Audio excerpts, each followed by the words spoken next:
पिपरो न सोहे कोयल बिन बगिया न सोहे राजा कोयल बिन बगिया न सोहे राजा कोयल बिन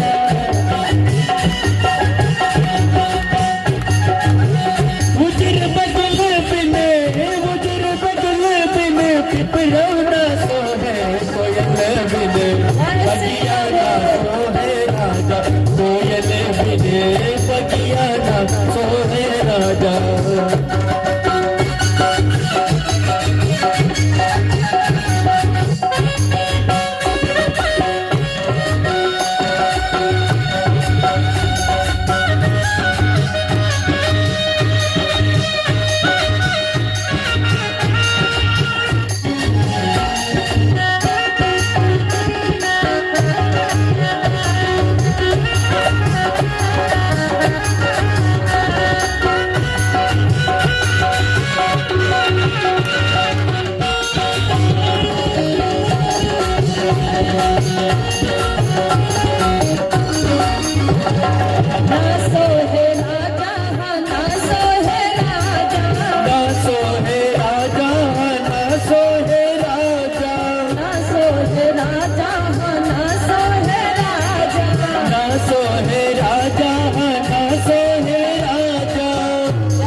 कोयल बिन बगिया न सोहे राजा बगिया न सोहे राजा कोयल बिन बगिया न सोहे राजा।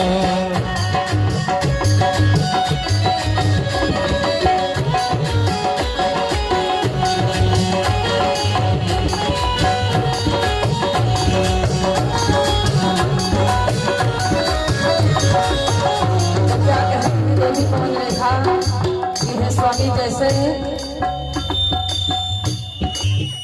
भाई भतीजा बिन नहीं हरि न सोहे भाई भतीजे बिन नहीं हरि न सोहे भाई भतीजा बिन नहीं हरि न सोहे भाई भतीजे बिन नहीं हरि न सोहे नहीं हरि न सोहे हाँ नहीं हरि न सोहे नहीं हरि न सोहे हाँ नहीं हरि न सोहे।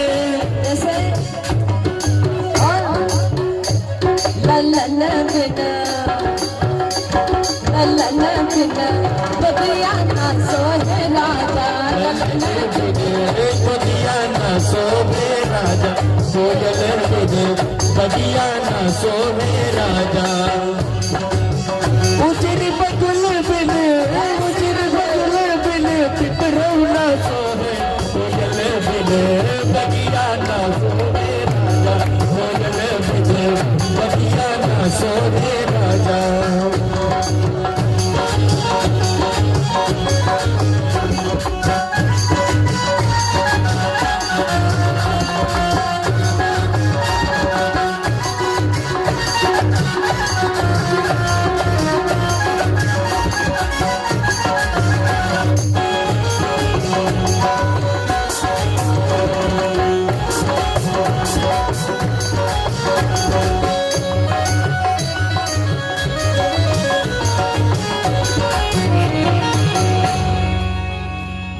आज देवी पवन रेखा कहने लगी स्वामी हमारी गोद अच्छी नहीं लग रही। जैसे नैहर में जाओ तो अगर बच्चे घर में छोटे छोटे हैं ना तो उनको पता चल जाता कि हमारी बुआ आ रही है तो बच्चा पहले गांव बाहर पहुंच जाते हैं दौड़ के अरे हमारी बुआ आ रही कुछ खाने पीने की व्यवस्था लाएगी। बच्चों का ये प्रेम होता है। तो इसलिए आज देवी पवन रेखा कहती है स्वामी हमारी गोद अच्छी नहीं लग रही बिना बालक के। तो उग्रसेन जी महाराज ने कहा देवी इसमें हमारा क्या दोष है। उस परम पिता परमेश्वर की इच्छा के बगैर कुछ नहीं होने वाला। तो क्या हुआ इधर देवी पवन रेखा एक दिन अपनी सखियों के साथ में कहाँ पहुंची एक बाग में वन विहार करने के लिए गई है देवी पवन रेखा। तो पवन रेखा को एक दुर्मलिक नाम के राक्षस ने देख लिया। दुर्मलिक नाम के राक्षस ने देखा कि देवी बड़ा सुंदर है बड़ी सुंदर छवि। तो क्या हुआ, उस दुर्मलीक नाम के राक्षस ने अपना माया जाल फैलाया। क्या हुआ, बंद बंद हवाएं चलने लगी, बारिश झिमिर झिमिर होने लगी, मानो दिन में काली रात छा गई। आंधी का वेग आया, क्या आंधी का वेग है।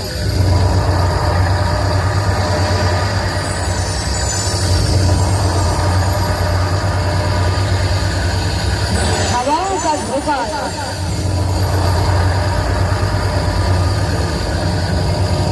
ऐसा मालूम पड़ता है कि दिन में काली रात हो गई है। बारिश होने लगी, मानो बादल गड़बड़ाने लगे।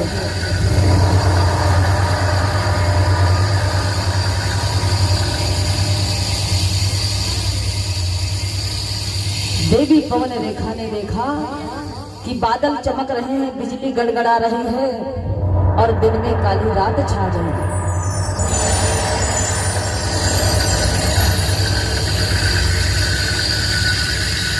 क्या बात है, धीरे धीरे दिन जोर और काली होने चाहिए। बोले भक्त और भगवान की बारिश हुई। आज उस दुर्मली के नाम के राक्षस ने देखा, बड़ा देवी सुंदर, उसने अपना माया जाल फैला दिया, मानो दिन में एक काली घटा छा गई, दिन में अंधेरा हो गया, दिन में मानो काली रात हो गई। मौसम बहार का कदम कदम, मौसम बहार का कदम कदम, गुलजार बहार में आने लगे। मौसम बहार का कदम कदम,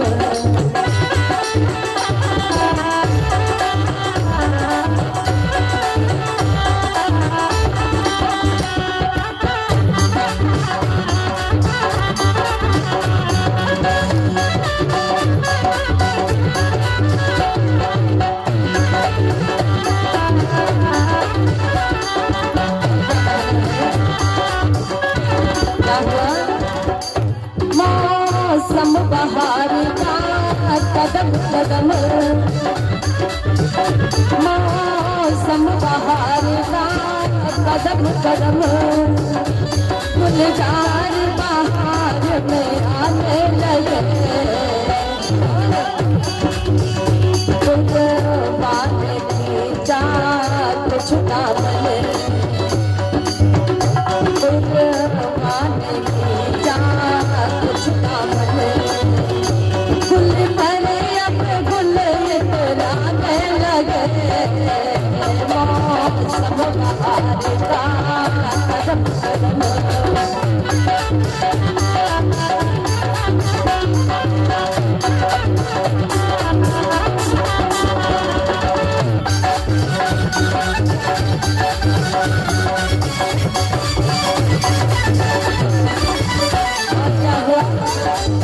कोयल बोलने लगी, चिड़िया बोलने लगी, तो क्या हुआ, मस्तानी बोली बोल बोले, मस्तानी बोली बोल बोले, बोल रहे बोल रहे वाले, बोलते परिंदे तरह तरह, बोलते परिंदे तरह तरह, दिल को राहत देने वाले। मौसम बहार का कदम कदम, गुलजार बहार में आने लगे। मौसम बहार का कदम कदम, गुलजार बहार में आने लगे।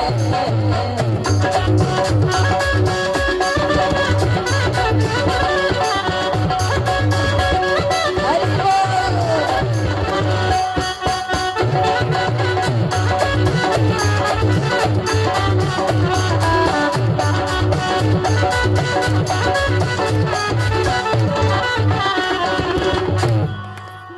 मौसम बहार का, कदम कदम गुलजार बहार में आने लगे। मानो लताएं झुक गई, लताओं के पुष्पों ने खुशबू फैलाना चालू कर दिया। ऐसा मौसम बना दिया उस दुर्मलीक नाम के राक्षस ने। क्या हुआ?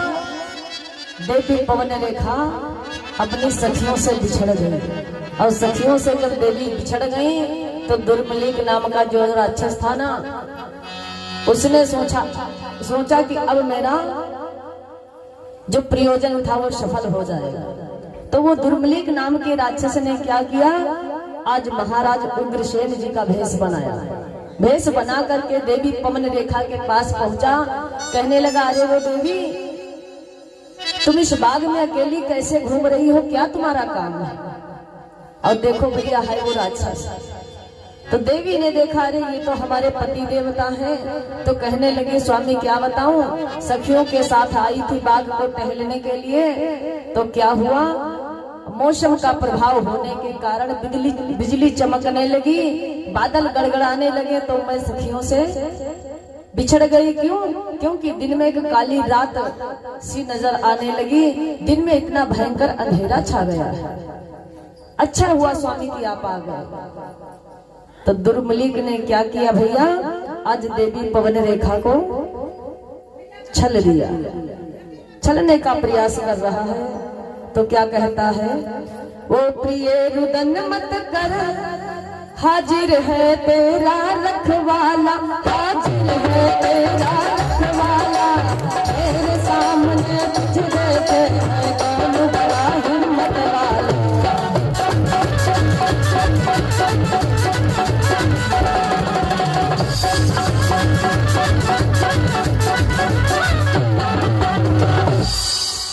उस राक्षस ने कहा, देवी क्यों चिंता करती हो, क्यों परेशान होती हो? किसके हिम्मत है कि मेरे सामने तुमको कोई देख ले? अरे बाग मेरी है, क्या चिंता है? तो आज देवी ने समझा नहीं, तो उस दुर्मलीक नाम के राक्षस ने देवी पवन रेखा के साथ में छल कर दिया। और जैसे देवी के साथ छल हुआ तो क्या हुआ? देवी ने कहा, महाराज हमें ऐसा लगता है कि हमारे पति का स्पर्श नहीं है। तो क्या हुआ? उस दुर्मलीक ने समझा कि देवी हमको पहचान जाएंगी, तो और काली अंधेरी घटा को छा दिया और बिजली गड़गड़ाने लगी, बादल लगे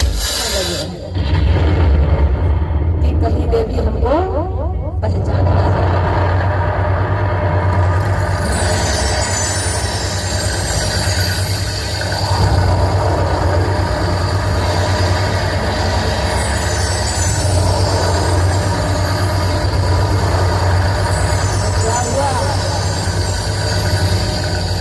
इतनी काली सी अंधेरी और रात दिखने लगी।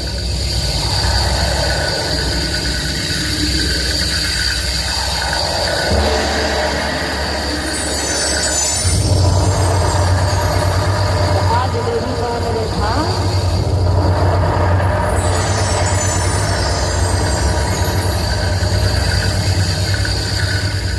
अंदर से सहम गई, डर गई। तो क्या हुआ कि हरे राम सावन मास घन घोर बदरिया छाई है हार।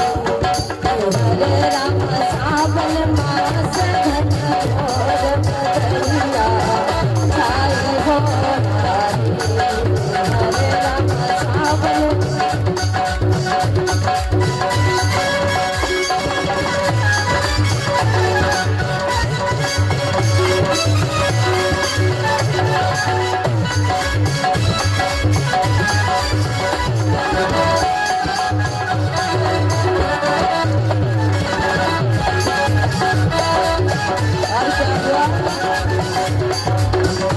मन ढोल बदरवा कर जय, ढोल बदरवा कर जय, मन ढोल बदरवा कर जय। मन मोरा पिया संग ललित की राम में नाम बचाए रे सोलक की रही।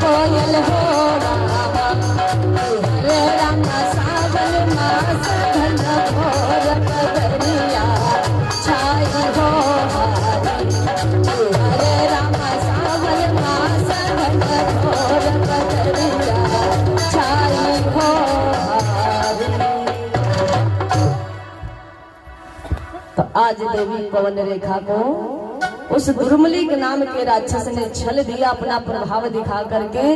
तो अब देवी पवन रेखा को ऐसा महसूस हुआ कि हमारे पति का स्पर्श नहीं है। तो आज देवी पवन रेखा ने कहा, अरे वो दुष्ट, मुझे लगता है कि ये स्पर्श मेरे स्वामी का नहीं है। सच सच बता दे तू कौन है, अन्यथा मैं तुझको श्राप दे करके भस्म कर दूंगी। तो जैसे ही देवी श्राप देने को चली तो वो दुर्मलिक ने आकर के रोक लिया देवी को। अरे देवी क्षमा चाहेंगे, आप हमको श्राप देने जा रही हैं। मैंने कोई गलत नहीं किया है। क्यों?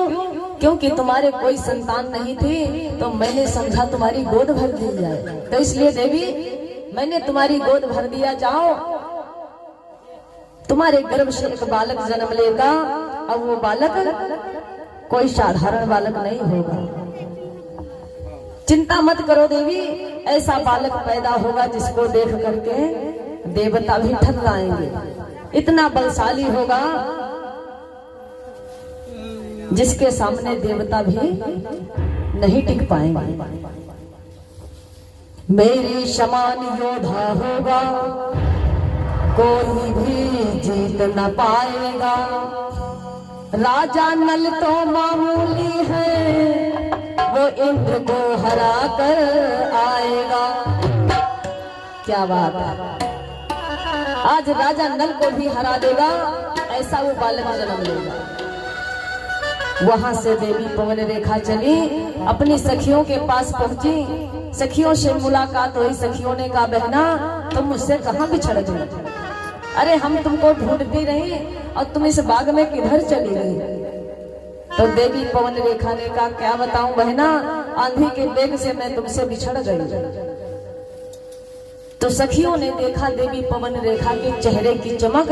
अरे बहना क्या हुआ, तेरा श्रृंगार तो बिगड़ा हुआ दिखाई पड़ रहा है। तेरे बाल बिखरे हुए हैं, तेरे वस्त्र धूमिल पड़ गए हैं, तेरे चेहरे की चमक खत्म हो गई। क्या बात है? तो आज देवी ने कहा, अरे वो सखी क्या बताऊं, एक बंदर आ गया, उसने मेरे श्रृंगार को बिगाड़ दिया। अब महाराज बात बड़े घर की है ना। देवी विचार करते हैं, अगर मैं सखियों को बता दूंगी तो वो बात पूरे समाज में फैल जाएगी। तो देवी ने कहा, अरे सखी क्या बताऊं, एक बंदर ने आकर के मेरे श्रृंगार को बिगाड़ दिया। तो ऐसा है बहना, मुझको लग रहा है कि मेरा स्वास्थ्य ठीक नहीं है, तो इसलिए जितना जल्दी हो सके तो मुझको घर ले चलो।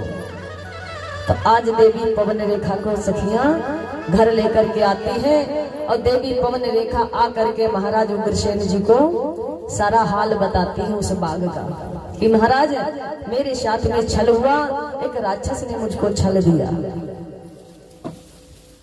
समय काल व्यतीत हुआ तो देवी पवन रेखा के गर्भ से एक बालक ने जन्म लिया। तो उग्रसेन जी महाराज ने ब्राह्मणों को बुलवाया, ज्योतिषियों को बुलवाया, कहा देखो ये बच्चा कैसा होगा, क्या करेगा आगे चल करके। तो ब्राह्मणों ने बताया, ज्योतिषियों ने बताया, महाराज ये बालक आपके कुल को विनष्ट करने वाला होगा, आपके वंश को बर्बाद करने वाला होगा। अब भैया ना, अब राक्षस का बच्चा है तो प्रभाव तो रहेगा ही। तो आज राजा उग्रसेन जी महाराज सोचते हैं कि अगर ये बालक हमारे परिवार में रहेगा तो हमारे परिवार को विनष्ट कर देगा, तो इससे अच्छा है कि इसको बड़ा होने से पहले हम ही इसको साफ कर दें, हम अपने परिवार में नहीं रखेंगे। तो उग्रसेन जी महाराज ने उस बालक को एक पिटारे में बंद किया और बहती गंगा जी में बहा दिया। वो बहता हुआ बालक कहाँ पहुंचा? उधर सूरसेन जी महाराज वसुदेव के पिता यमुना जी में स्नान कर रहे थे, वो बहता हुआ पिटारा जा रहा है, सूरसेन जी के पैरों से टकराया। तो सूरसेन जी ने सोचा देखे इस पिटारे में क्या है, तो खोल के देखा उस पिटारे में एक बड़ा सुंदर सा बालक, तगड़ा तंदुरुस्त। तो सूरसेन जी ने कहा और भी हमारे बच्चे हैं, लेकिन अब विधाता की मर्जी है तो शायद ये बालक मिला है, तो इसलिए इस बालक को घर ले चलो। तो आज सूरसेन जी महाराज उस बालक को लेकर के अपने घर को आए। वो बालक धीरे धीरे बढ़ने लगा। अब क्या हुआ, एक दिन बाबा नारद पहुंच रहे सूरसेन जी महाराज के पास। उनके दरबार में पहुंच करके क्या देखा कि दो बालक खेल रहे हैं, एक वसुदेव जी महाराज और दूसरे वो कंस। ज्योतिषियों ने उसका नाम रखा था कंस। अब कंस माने महाराज अभिमान, कंस माने होता है अभिमान। तो वो कंस और वसुदेव जी महाराज दोनों साथ में खेल रहे हैं। बाबा नारद की नजर पड़ी। कहा था ना कल किस बेला में कि नारद बाबा बिना प्रयोजन कहीं नहीं आते जाते। तो नारद बाबा क्यों पहुंचे हैं? नारद बाबा इसलिए पहुंचे हैं कि अरे सूरसेन जी महाराज धर्मात्मा हैं और उनका पुत्र वसुदेव भी धर्मात्मा है। तो ये कंस जब धर्मात्मा के साथ रहेगा तो ये भी धर्मात्मा हो जाएगा, ये पाप नहीं करेगा। और बच्चा किसका है? किसका है महाराज? राक्षस का। तो इसको मरवाना जरूर है। तो आज बाबा नारद पहुंच गए, गाते जा रहे हैं श्रीमन नारायण नारायण हरि हरि, श्रीमन नारायण नारायण हरि हरि, श्रीमन नारायण नारायण हरि हरि।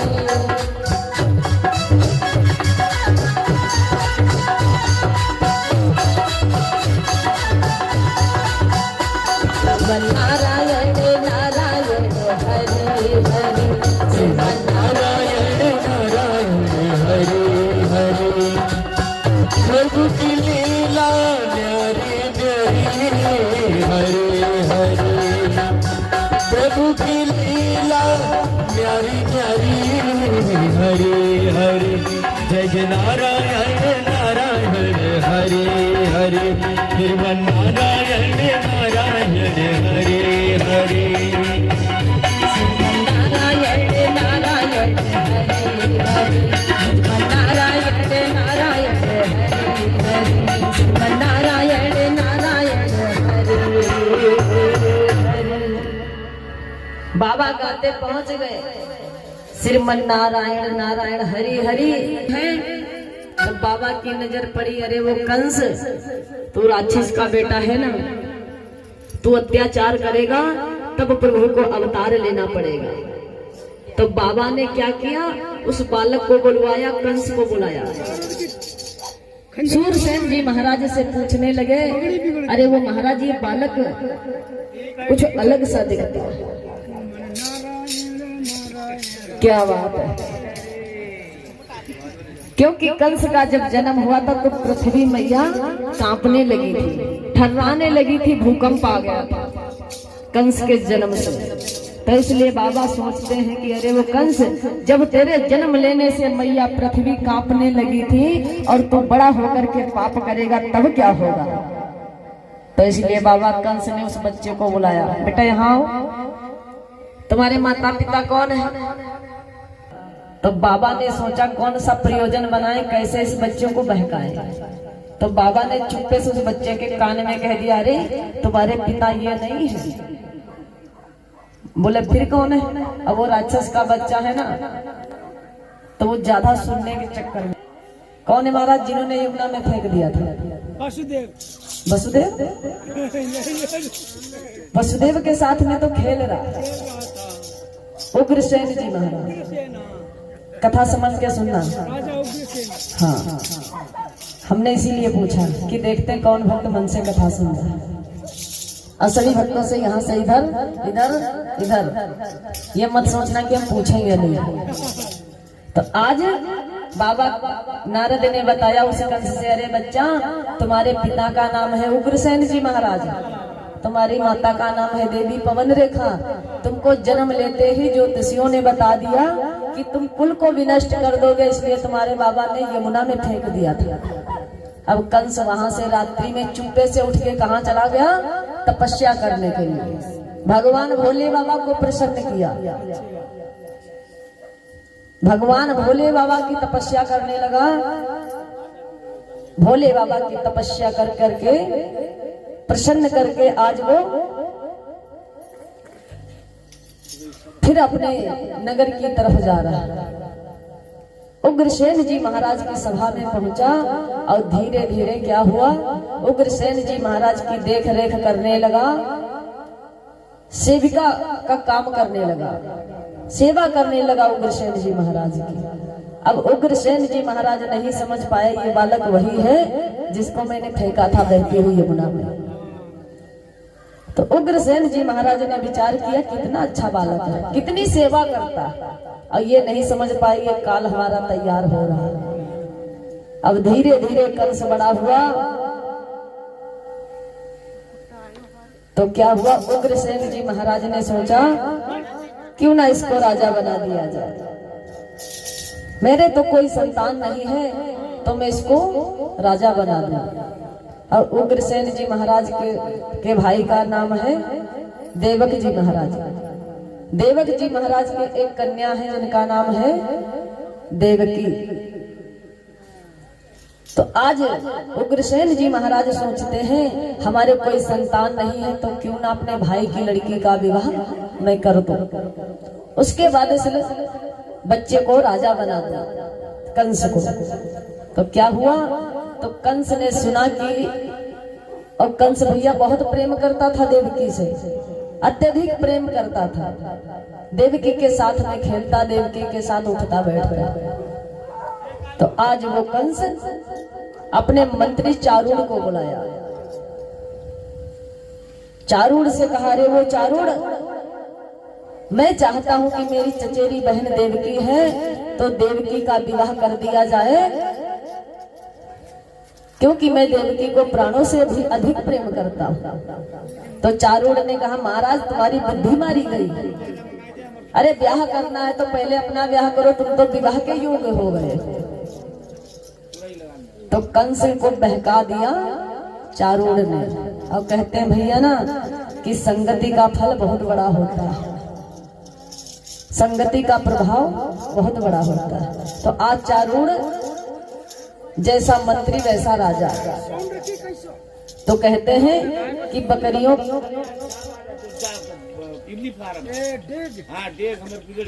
बोल गोविंद भगवान की, बोले साचे दरबार की। तो कहते हैं जिसका जैसा राजा वैसा उसका मंत्री। तो कहना हुआ कि बकरियों की पंचायत आई करके भिड़ौना करे तो होगी पंचायत या आपस में बट जाएगी, और हलवाई की दुकान की रखवारी कुतिया करे तो क्या होगा, क्या बात है। हलवाई की दुकान की रखवारी कुतिया करे तो बचावेगी मिठाई या जलेबी चाट जावेगी। तो आज वैसा मंत्री है ना, तो मंत्री ने उल्टा परामर्श दे दिया, अरे कहाँ चक्कर में पड़े हो, बहन का ब्याह बाद में करना, पहले अपना करना। तो कंस ने कहा, अरे वो चारूण बताओ किसके साथ मैं ब्याह कर लूं, कोई हो रिश्ता तो बताओ। कह रहे महाराज रिश्ता तो मैंने देखा है। कहा क्या देखा, कहा अरे मगध नरेश है जरासंध। तो जरासंध की 2 बेटियां हैं अस्ति और प्राप्ति, और बड़ी सुंदर बड़ी सुशील है महाराज। तो कहीं बात बन जाए तो कन्याओं का विवाह अगर तुम्हारे साथ हो जाए तो 4 चांद लग जाएंगे महाराज।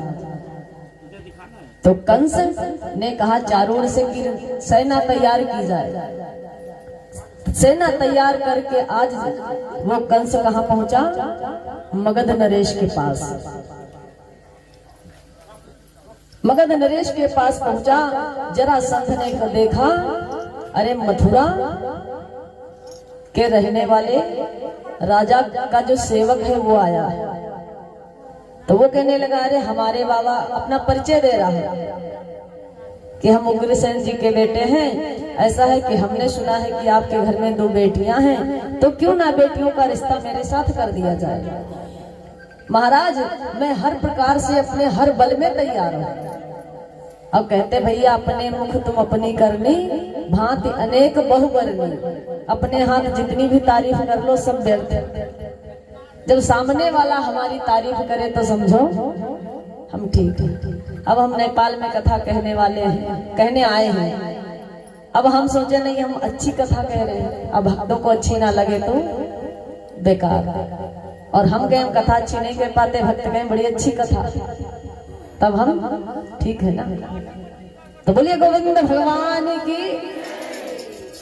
तो जरासंध ने देखा है छोटा सा बालक कैसी बात करता है, तो कहने लगे ठीक है बेटा, आए हो प्रयोजन लेकर तो काम पूरा होगा, लेकिन उससे पहले तुमको एक काम करना होगा। कहा क्या? कहा अरे मेरा प्रण है कि मेरे घर में एक हाथी बंधा है, और उस हाथी को अगर एक मुक्के में कोई बैठा देगा तो उसी के साथ में अपनी बेटी का विवाह करूंगा। तो कंस ने कहा भैया ना, शादी की लगन बहुत उतावली होती है, अब कंस को लगन है ना कि मेरा ब्याह हो जाए। तो कंस ने फटाक से कह दिया अरे वो राजन बुलवाओ, हाथी कहाँ है, हाथी को मुक्का मारूंगा जरूर और हाथी को बिठाऊंगा जरूर, और तुम्हारी पुत्री अस्थि और प्राप्ति के साथ विवाह रचाऊंगा जरूर। तो क्या हुआ, जरासंध ने उस हाथी को मंगवाया। कथा समझ के सुनना, हाथी की कथा कब तक चलेगी? जब तक कंस का मरण नहीं होगा। तो आज जरासंध ने उस हाथी को मंगवाया और सामने बंधवा दिया। कहा जरासंध अरे बच्चा ये बात देखो, हाथी है। अब कंस राक्षस का पुत्र है ना, अब बलशाली तो है ही है। अब गया भर के मुक्का मारा, एक ही मुक्के में वो हाथी धड़ाम से बैठ गया। एक ही मुक्के में वो हाथी धड़ाम से बैठा। अब जरासंध वचन में हार चुके ना कि जो इस हाथी को बैठा देगा उसी के साथ मैं अपनी पुत्री का ब्याह करूंगा। जरासंध ने अस्थि और प्राप्ति का विवाह कंस के साथ कर दिया। जब कंस के साथ विवाह कर दिया तो जरासंध ने कहा सुनो, जब विदाई होने लगी कंस से कहा रे वो कंस, मेरी बेटियों को एक श्राप है। कहा क्या? कहा ये हाथी दहेज में ले जाओ जिसको तुमने एक ही मुक्के में बिठा दिया। परीक्षित महाराज, परीक्षित महाराज बोल गोविंद भगवान की। जरासंध ने विवाह कर दिया, दहेज में हाथी दे दिया। किस हाथी को ले जाओ? अरे कंस, मेरी बेटियों को श्राप है कि जो कोई इस हाथी को मारेगा ठीक वही मेरी बेटी के पति को मारेगा। तो कंस, तुम्हारी मौत की चुनौती बहुत बढ़िया है, इस हाथी को ले जाओ और समझो जो इस हाथी को मार देगा वही तुम्हें मारेगा। तो कंस उस हाथी को लेकर के चला, जिस हाथी का नाम है कुविलिया पीड़। ध्यान रखना, आगे पूछेंगे। कुविलिया पीड़, उस हाथी को लेकर के कंस अस्थि और प्राप्ति के साथ में मथुरा पहुंच गए, अपने राज्य में पहुंच गए।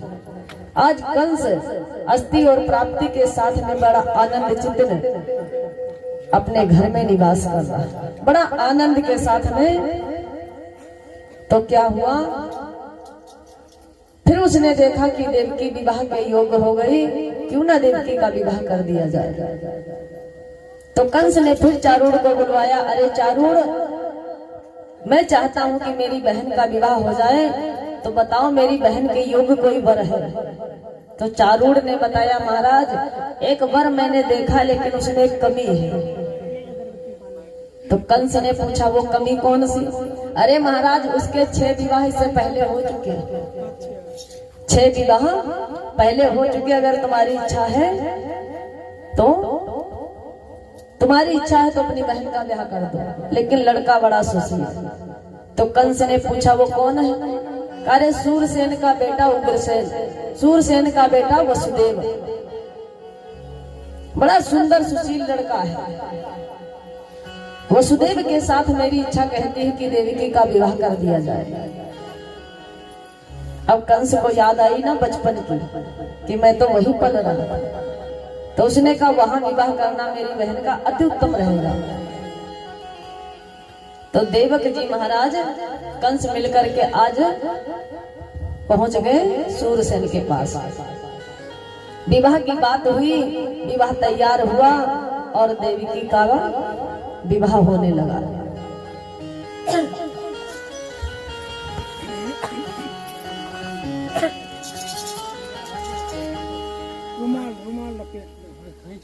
सेन जी ने विवाह तय कर लिया और वसुदेव जी महाराज दूल्हा बन करके आ गए। देवकी का विवाह होने लगा तो कहने लगी, देवकी से कहा गया कि बामंगनी बन जाओ। तो देवकी ने मना कर दिया, महाराज मैं आपकी बामंगनी नहीं बनूंगी। अब कथा ध्यान से सुनना, बड़ी सुंदर चर्चा, ज्ञान की बात। देवकी ने क्यों मना कर दिया था कि हम आपकी बामंगनी नहीं बनेंगे? बताओ, किसी भक्त को मालूम है? नहीं मालूम। देवकी ने इसलिए मना कर दिया, महाराज आप हमको विवाह करके ले जाओगे नौकरानी बना के, आपका काम काज करने के लिए ना जाऊंगी, नहीं आऊंगी आपके बाग में। वसुदेव जी ने कहा क्यों? अच्छा बताओ, यहाँ विवाह होता तो 7-5 वचन पंडित मंडप के नीचे बैठते हैं तो 7-5 वचन दिलाते हैं, नहीं दिलाते? लेकिन यहाँ का तो नियम है भैया, मन पड़ा लो गया होगा। नेपाल की अब मन पड़ गया तो ब्याह होगा तो कोई बात ही नहीं। हमारे भारत में ये रिवाज है कि 7-5 वचन दिए जाते हैं मंडप के नीचे, याद है भैया को? ये हमारे भैया बैठे के सबके ब्याह हो चुके हैं और वही भैया बैठे के 2 ब्याह हो गया। एक और हुई है भैया। बोल गोविंद भगवान की। बताओ भैया, एक वचन याद है? सब भूल गए, कोई ना याद रखा। इनका भैया क्या भाई 21 साल विवाह हुआ लेकिन भूल गए। 5 मार्च के 1 साल हो। अच्छा 1 साल नहीं। तो बोलिए सच्चे दरबार की जय। तो 7-5 वचन ये दिए गए कि देवकी ने कहा, महाराज मैं आपके बामंग कब आऊंगी कि पहले नंबर 1 पे मुझको घर की देखभाल का पावर दो, अपने घर की बागडोर मेरे हाथ में दो। अब ज्यादा तो नहीं सुनाएंगे लेकिन रुक्मणी मंगल में पूरे 7-5 वचन सुनाएंगे, लेकिन 1-2 बता दे रहे हैं, 1-2 बता दे रही हूँ और ध्यान दे करके इस चीज पे विचार करना, फिर वही करना। अब फायदा ना लगे तो हमसे बताना कि व्यक्ति जो 5-7 वचन लेता है उसी को ध्यान में रखते हुए चले तो उसके परिवार में कभी कोई झगड़ा झंझट नहीं होगी। तो देवकी ने कहा, महाराज पहला दे दो वचन हमको ये कि अपने घर की बागडोर मेरे हाथ में। कहा ठीक देवी। कहा दूसरा, मुझे अन्नपूर्णा की पदवी दे दो, कि यानी अपनी रसोई की बागडोर मेरे हाथ में दो, कि रसोई में क्या बनता है मैं जानू तुम ना जानो, तुमको खाने से मतलब है बाहर। कह दिया ठीक, दे दिया वसुदेव जी महाराज का। फिर तीसरा वचन महाराज ये है कि मैं आपके बामंगनी कब बनूंगी? जब पूजा पाठ इत्यादि में, पूजा पाठ में हम आपके हमेशा दाहिने रहेंगे। और बामंगनी कब बनूंगी? जब आपके बच्चे की मां बनने की आवश्यकता होगी तब, और या तो पितृ देवताओं का जब पूजन करना होगा तब मैं बामंगनी बनूंगी, अन्यथा नहीं बनूंगी। तो महाराज आपकी धर्मपत्नी कहाँ बैठी? देवी जी कहाँ बैठी? दाहिने बैठी। अच्छा देखो वही पावर चल रहा है, इसीलिए हम लोग दाहिने बैठाते हैं। वही वचन चल रहा है, वही वचन है कि दाहिने बैठी। इन्होंने मांगा था, वचन इनका ही चलता है, इन्हीं का वचन चल रहा है। तो आज देवकी की विदाई हो रही है तो सखियां उपदेश दे रही हैं कि हे बहना, ससुराल में जाना तो किस भांति से रहना। तो क्या कह रही हैं? मान ले दुलारी मेरा कहना, इस भांति रहना। भैया आवाज थोड़ी सुन करो। मान ले दुलारी मेरा कहना, इस भांति रहना।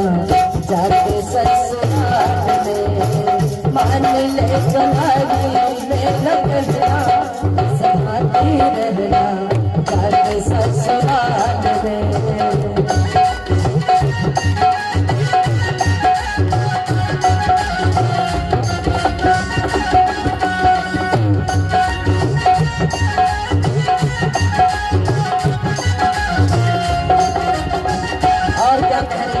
उपदेश दे रही है ना, ससुराल में जाना तो किसी को कोई जवाब नहीं देना। तो क्या कहती है, सासू जी का आदर करना, जेठानी से प्यार करना, सासू जी का आदर करना, जेठानी से प्यार करना। कहती है सासू जी का आदर करना और जेठानी से प्यार करना, और क्या है, देवरानी यानी देवरानी, देवरानी को समझना अपनी बहना, इस भांति रहना जाके ससुराल में। मान ले तुम्हारी मेरा कहना इस भांति रहना जाके ससुराल में।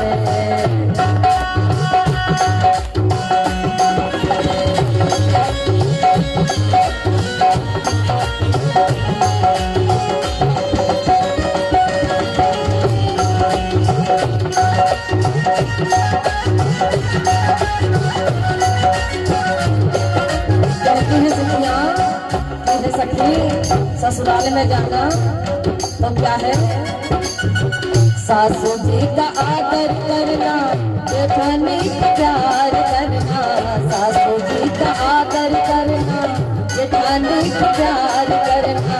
देवरानी उनको समझना अपनी बहना, समाती रहना जाके ससुराल में।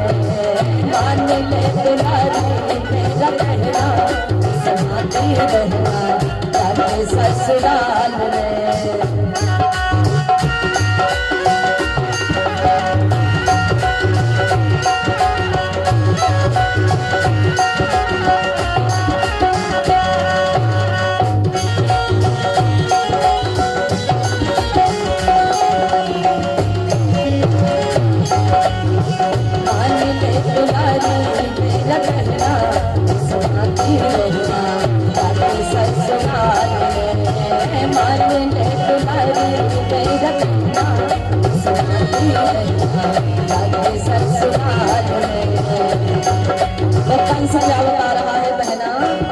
अरे इनकी बात नहीं मानना, अरे जाकर के अगर कोई बात कहे तो क्या कहना कि मैं कहाँ की रहने वाली हूँ, कौन मेरे भाई है, किसके मैं पिता। तो कंस कहता है बहना, सासू को जाकर कहना कंस की बहना हो, सासू से कहना जाकर कंस की बहना हो, जेठानी को जाकर कहना, जेठानी को क्या कहना, जेठानी को जाकर कहना राजा की बेटी हो, जेठानी को जाकर कहना।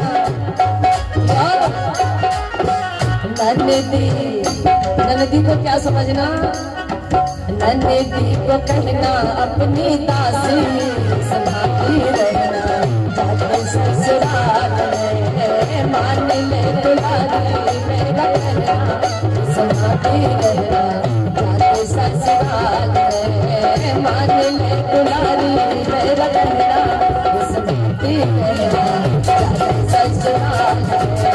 मान ले तुम्हारी मेरा कहना समाती रहना जाके ससुराल में। कंस कहता अरे बहना इनकी शिक्षा मत मानो, अरे सासू से कहना कंस की बहना हूँ, एक राजा की बेटी हूँ, और नंदी को क्या करना, उससे अपनी सेवा कराना, उसको एक अपनी नौकरानी समझना। बताओ उल्टे उपदेश दे रहा ना कंस। और सखियां कहते हैं सासू का आदर करना, जेठानी को प्यार करना, देवरानी को समझना अपनी बहना, इस भांति रहना जाके ससुराल में। तो आज देवकी को उपदेश दिया गया बड़े लाड प्यार के साथ में देवकी की विदाई हो रही है। अब भैया बेटी की विदाई का माहौल ही कुछ और होता है, क्योंकि बिटिया को जन्म देते हैं माँ पिता, पाल पोस करके तैयार कर देते हैं, लेकिन एक दिन वही बेटी ससुराल भेज दी जाती है। कल्पना करिए कि जिस समय बेटी की विदाई होती है उस समय क्या होता है। इन माताओं से पूछो जिन्होंने अपने अपनी बिटिया की विदाई किया। आज देवकी की विदाई हो रही है। जब देवकी केरी भई है विदाई, जब देवकी केरी भई है विदाई, साथ चला देवकी कर भाई। जब देवकी केरी भई है विदाई, साथ चला देवकी कर भाई।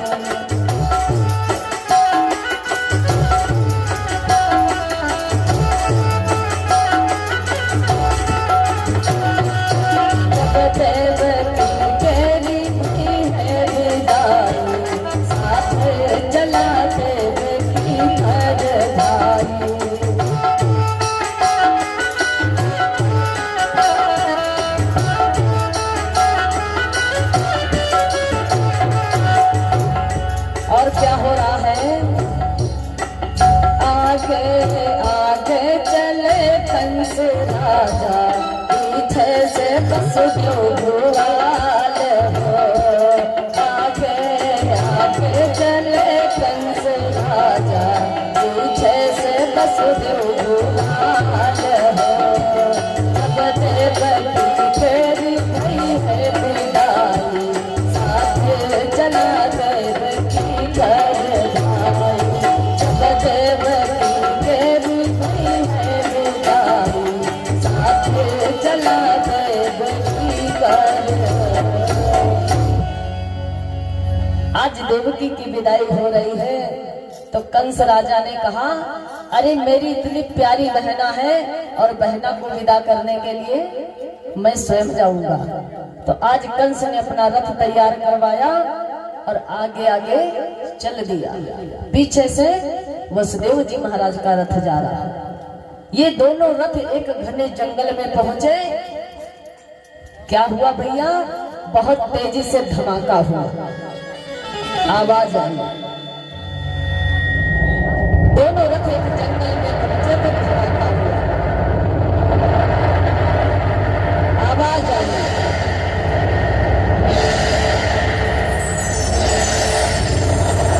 मानो आवाज ये बताना चाहती हूँ, अरे कंस,